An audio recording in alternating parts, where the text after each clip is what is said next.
This is a special edition of Late Night Health. Hi, I'm Mark Allen, along with Amy Summers from Pitch Publicity. We're here taking a behind-the-scenes look at the upcoming series Elephant in the Room on sexism. Yes, and we have a lot of panelists that are here on International Women's Day, I want to mention as well, that we're taping these. And they're going to be airing all throughout our series. And you're going to hear a little bit more behind the scenes information than you're going to hear on the panels. So make sure that you watch the panels. You can go to inicivox.com. The button's at the top of the page to take you to our event page.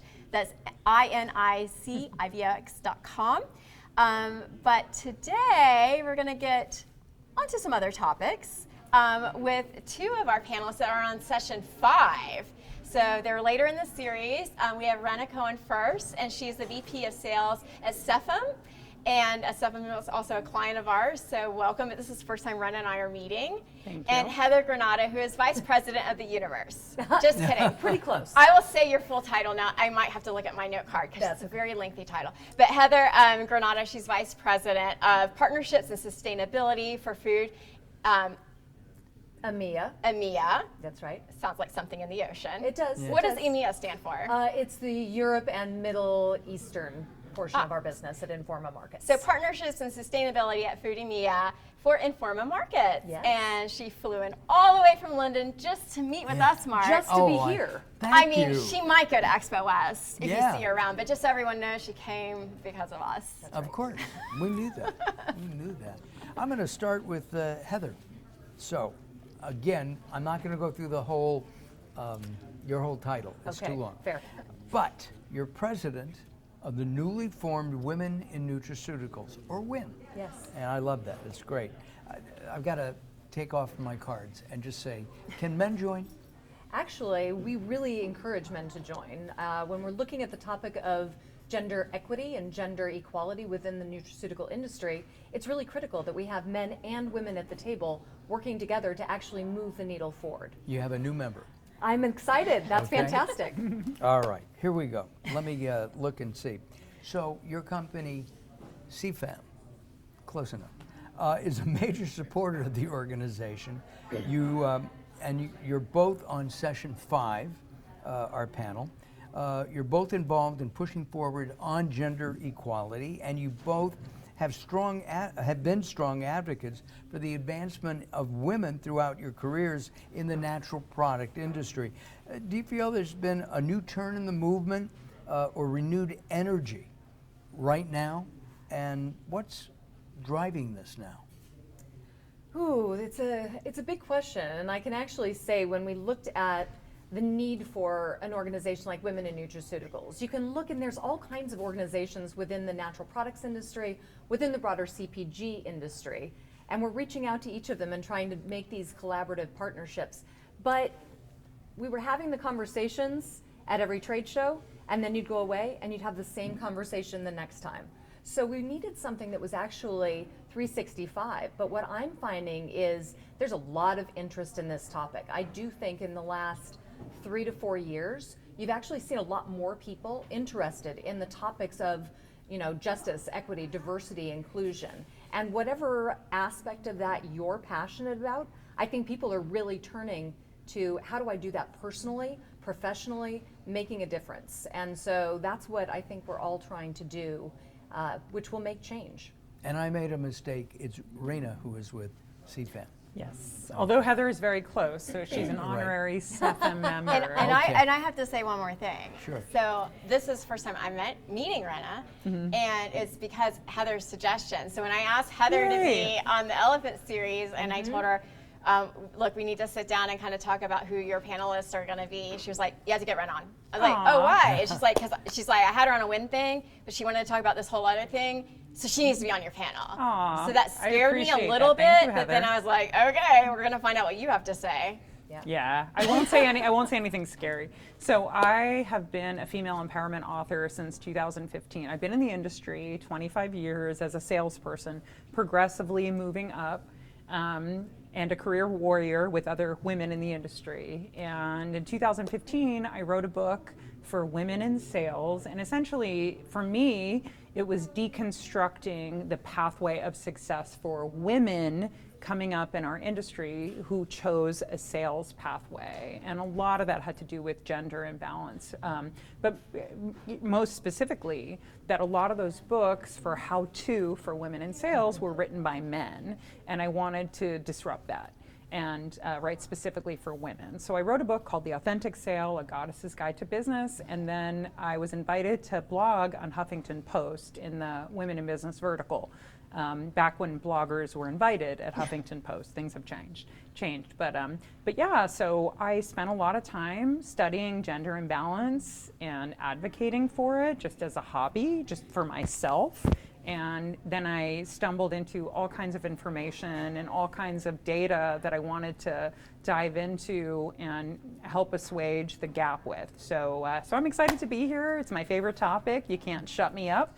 You might try to, but yeah, excited to talk. And I like that you bring up that this is such a layered topic, right? And so also when I was doing my own research on, how are we going to approach these conversations? What questions are we going to ask? It's like a rabbit hole that you go down, right. and you begin to realize, even as a woman, wow, there is a lot of issues that you don't realize are connected to sexism that I'm hoping that we're covering. But on that point, Heather, WIN is fairly new organization. In some ways, now being in this industry 20 plus years, as I know you have been too, it's a little shocking to me that this is the first time we've had a women's group in the nutraceuticals side of things. Our Elephant series is looking at the entire natural products industry, though, and one of the things I've noticed in my research is that, and just even looking around at Expo, what's happening in the content that's happening, that there's a lot of women's groups. They're kind of scattered, and I was just wondering, to really have forward movement on a lot of these issues, do you think that the various women's groups, that we have to have a collective voice, that we need to be on the same messaging? Does it matter that we're not on the same messaging to really move things forward? What is your take on that?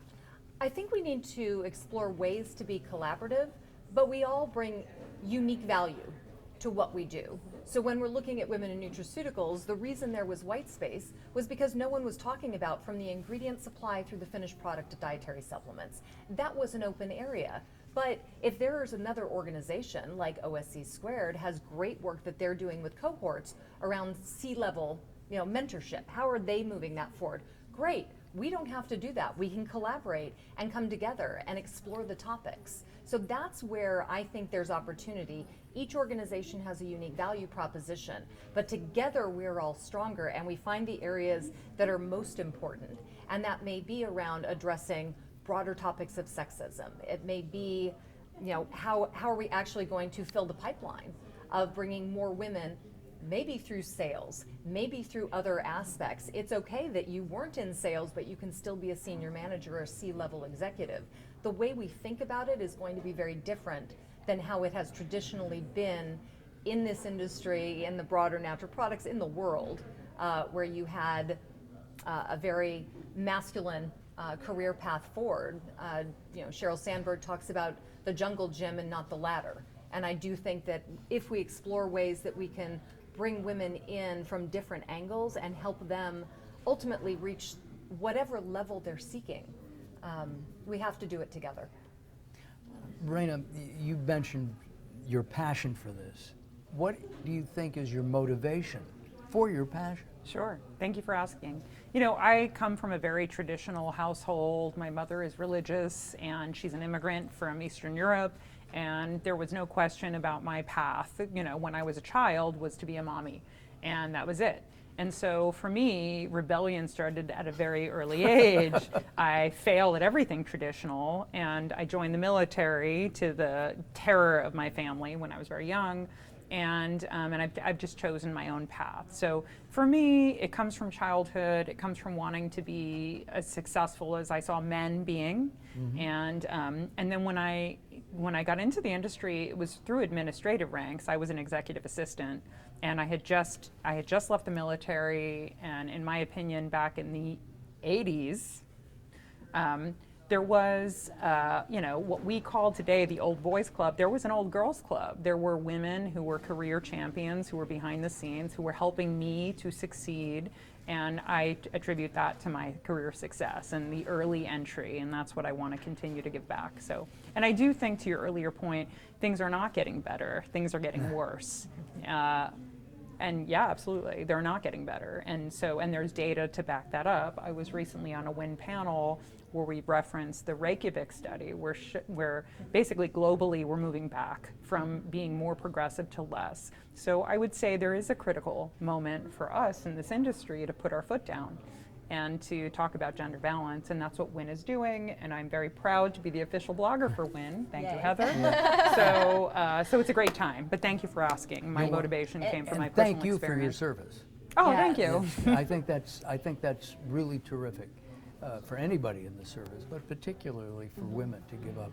Thank you. It's the only way to get your education paid for free and clear. So let me remind everybody. It's a big secret, right? Big thing if you have no money and you want to be successful in life. So And I'm military. glad you bring up the point about, that we're kind of going backwards. And part of my motivation for doing the Elephant in the Room series was just at this point in my career, I feel that urge to give back, as I know many of us do. Right.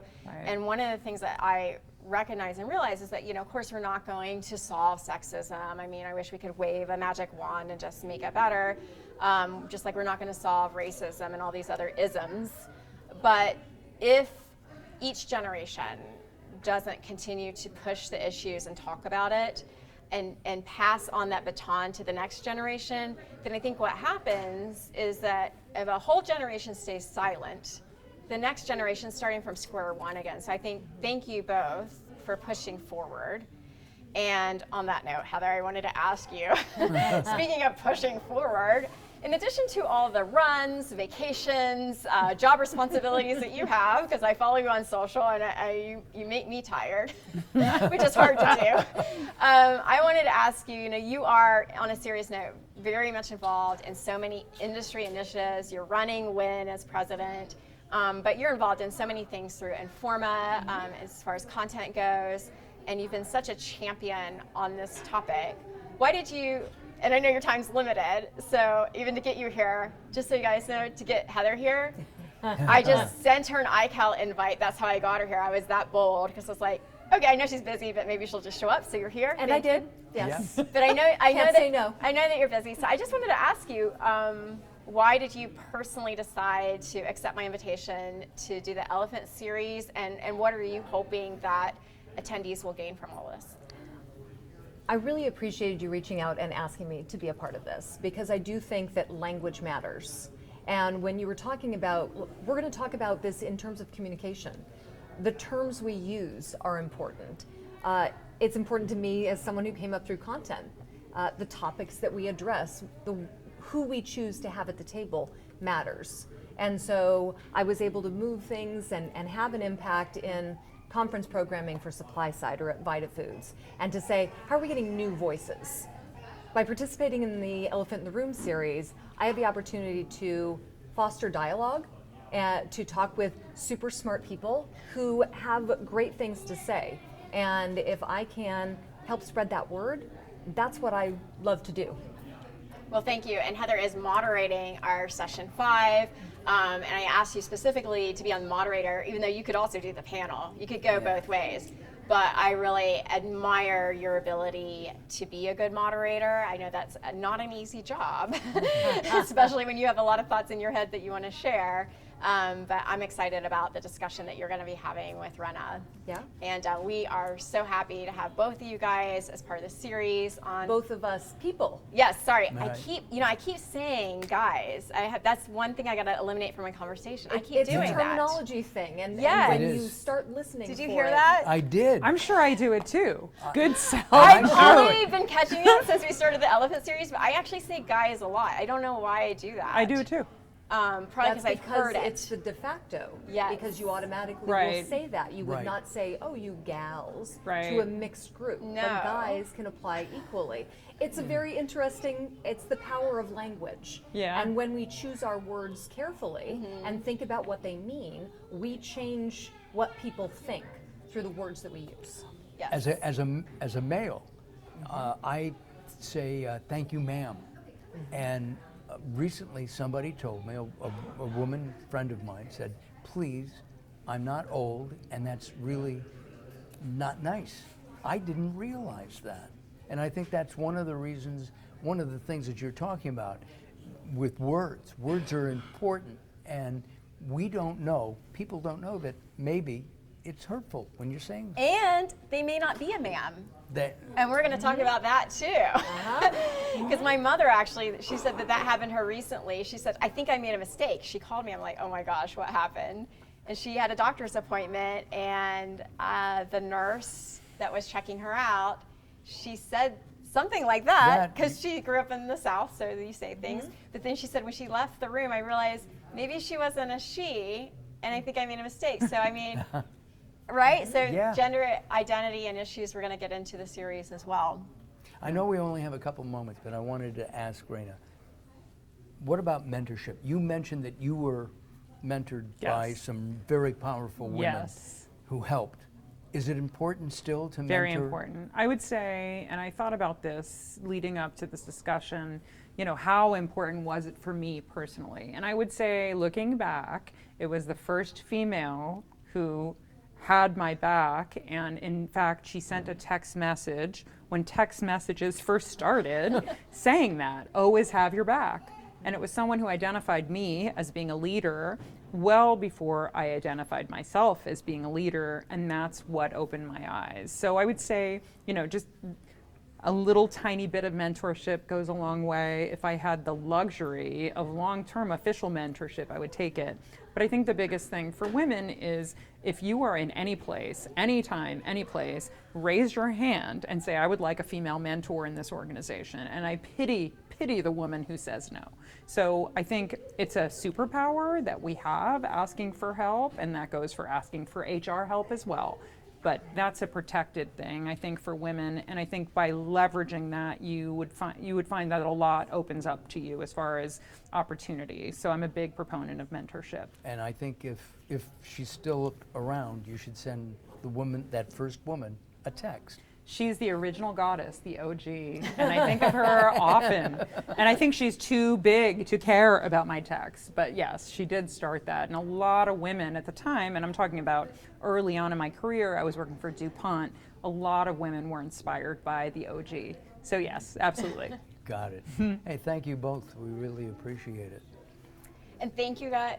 Thank you, ladies. Can I say that? Thank you both. Thank you, both. goddesses. We're learning, Goddesses. we're learning right now. Everyone will be a goddess. I'm learning right now.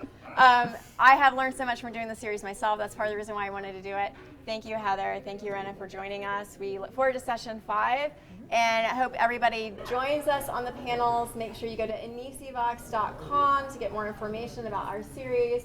Mark, thank you for being a great male ally in all of this and jumping on board immediately when I asked you to, not even knowing what you were getting into. No.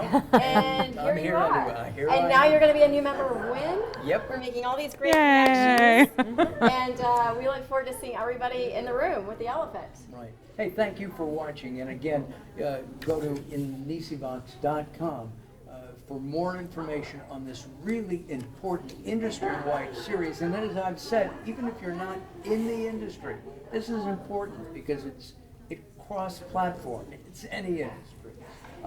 I'm Mark Allen for Amy Summers. This is Late Night Health. We'll see you next time.